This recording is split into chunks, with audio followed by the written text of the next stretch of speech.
What's going on, guys? JSGC here, and we are here for another Manchester City video. We're here for a big transfer news update, so make sure that you stay tuned for this video. So we're going to start off with the ins first with Manchester City, and Mundo Deportivo have been saying that Frenkie de Jong could be available for around 70 million euros, 61 million pounds. The Dutch central midfielder, 21 years old, been doing very well at Ajax. He could be available for 61 million pounds. Man City are linked. However, it's believed Barcelona are Manchester City's nearest rivals for him. PSG and Spurs have also been getting linked too. The Telegraph have said that he's available for £70 million rather than £61 million, and the Sun's been reporting that if Man City want De Jong, then they're going to have to part exchange Ilkay Gundogan, but Manchester City want Ilkay Gundogan on a new deal, so I'd say that is highly unlikely. Another source that's been butting in here, Fox in the United States have been saying that De Jong wants to work with Ligt if he was to leave Ajax, or both of them were to leave Ajax, they want to go to the same club.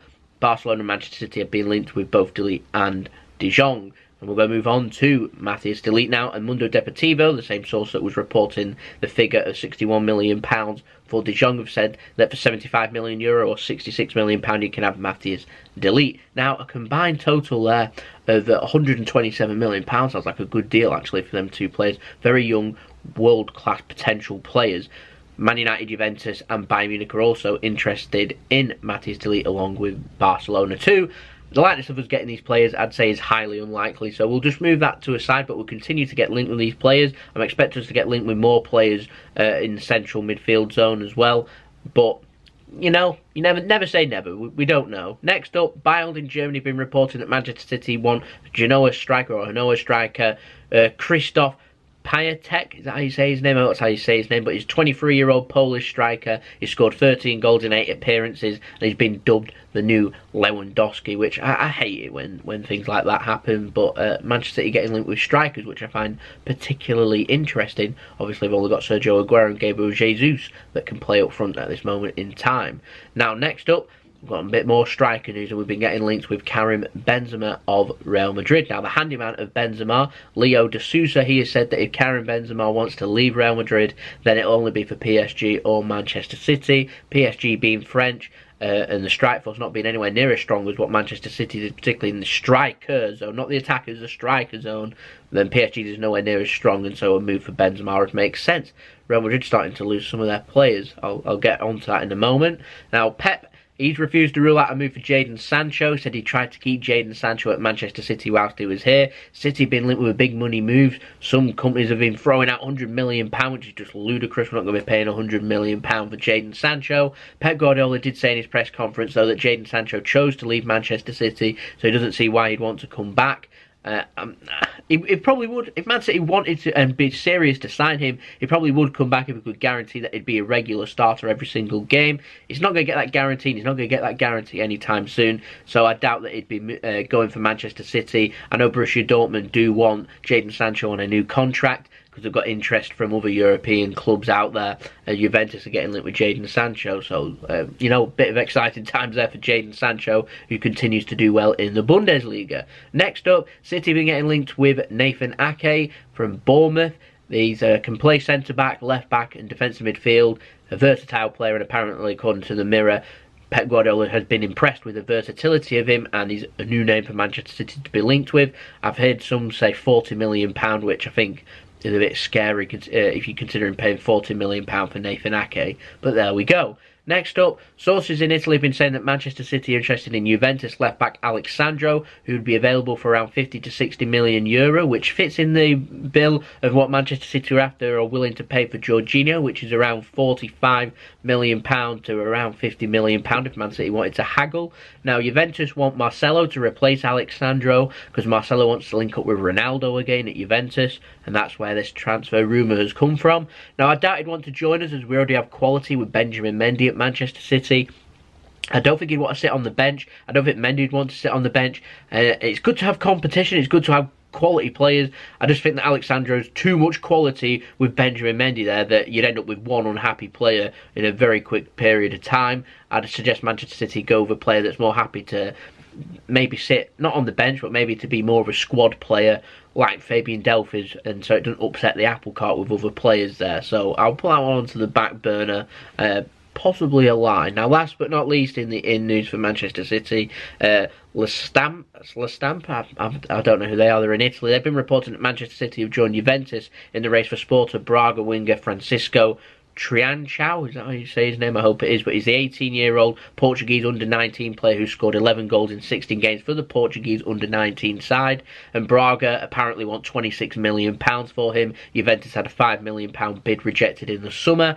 My personal opinion, though, City's name's just been chucked in there to, you know, boost up the price for Juventus. So we'll pull that one onto the back burner and we'll move on to the outs. Now, PSG, Leipzig and Dortmund are apparently keeping tracks on Phil Foden's contract situation at Manchester City. His contract is up in the summer of 2020, so we've got a year and a half more of Phil Foden. The Mirror is reporting that he could, if he does end up leaving Manchester City for free, then the teams would only have to pay £175,000 for Phil Foden in compensation. 175k for Phil Foden makes me sick. Please, Manchester City, please get him onto a new deal and soon. Now we've got an update on Daniel Arzani. The World Game, I don't know who they are, but they've been reporting that Celtic's got 6 weeks to give Daniel Arzani his debut at Celtic. Otherwise, Man City will have the option then to recall him. They want to recall him if he doesn't end up getting games, to be loaned out again in January, because Man City, obviously Daniel Arzani probably won't ever end up playing for Man City, but they want to use him for profit. And if he isn't getting games, then he's not going to have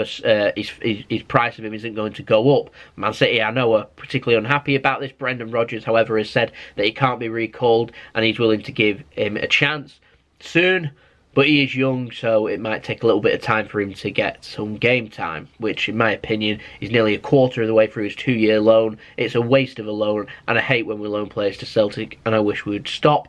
And even if we're desperate to get rid of a player, I'd rather the player was training and working with our development squad rather than, you know, sitting on Celtic's bench or whatever, or playing with their reserves. Just a complete waste.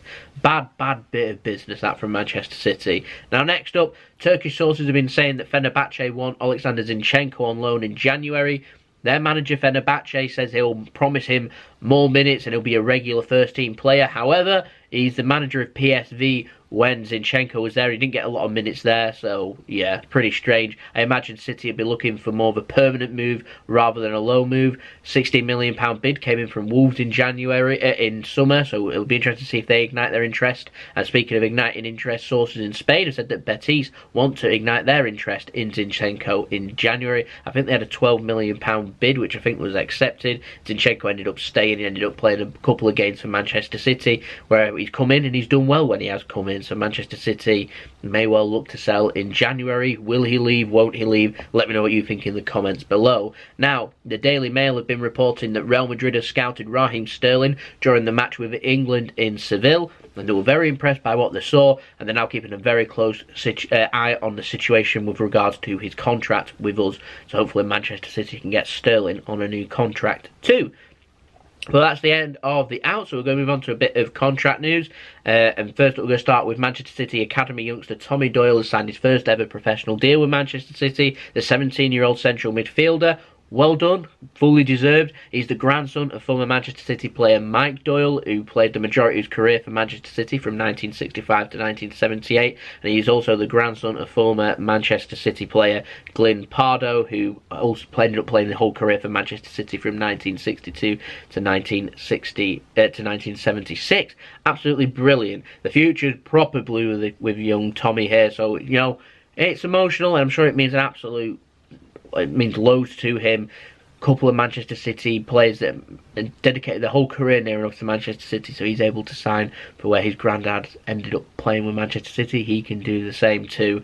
Great to have him on board. Well done, Tommy, on earning your first ever professional contract with Manchester City. And last but not least, in the news, Telegraph have been reporting that Manchester City do want to indeed get to extend the contracts for Raheem Sterling, but they also want to extend the contract of Leroy Sane, Phil Foden and Ilkay Gundogan too, and they want it done soon. So we may well have some contract news confirmation coming up over the coming weeks, so make sure that you stay tuned for that. But there we go. That has been the video. Hope you enjoyed the video. no official confirmation of anything, but things are really starting to warm up with regards to transfers. I'm hoping to make these videos regular, once a week kind of thing, and have plenty of content to talk about. So if you're interested, make sure that you do subscribe, put your push notifications on. If you enjoyed the video, don't forget to leave a big thumbs up so I know that you enjoyed the video. Let me know your thoughts in the comments below. You can check out my Instagram and my Twitter in the description below. If you want to go check me out, follow me on that, that'd be amazing. And also you can go and check out my email if you want to hit me up with any business inquiries or any sponsorships or any videos. That is in the description below. But there we go, that's been the video. Hope you all have a wonderful rest of your day. I've been JSGC. I'll see you all again very soon for the next Manchester City video. Tomorrow it will be the analysis of the Shakhtar game. I don't like uploading when Man City are playing, but there we go. I thought we've got plenty of things to talk about to whet the appetite before the big game tonight, so I'll have the analysis for that up tomorrow. So it's been JSG, so have a wonderful rest of your day. Enjoy the game. Peace. Ciao for now.